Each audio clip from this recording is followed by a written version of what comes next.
Et par måneder i laboratoriet kan spare dig for et par timer på biblioteket.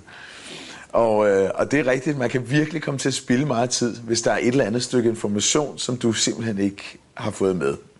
Altså, ingen tvivl om, at netop på grund af globaliseringen, så bliver biblioteker i endnu højere grad sådan videnstempler, kan man næsten godt kalde det, hvor selvfølgelig spiller bøgerne stadig en vigtig rolle. Det gør tidsskrifterne også, men hele det her, altså med nettet og med baserne og så videre, det spiller jo en væsentlig større rolle. Biblioteket åbner op for en fantastisk mulighed for at gå på Web of Science, Social Science Citation Index, alle de andre, hvor man direkte kan få fat i alle de her kilder online, og det er det, jeg gør i dag, og det tror jeg, at de fleste gør i dag, at du har mulighed for stort set ved nogle få klik på en mus og få fat i stort set alt, fra OECD's seneste årsrapporter til nogle obskure tidsskrifter. Hvis du nede i Babylon skulle til at bygge et hønsehus, så skulle du ikke selv eksperimentere eller finde en, der kunne fortælle det.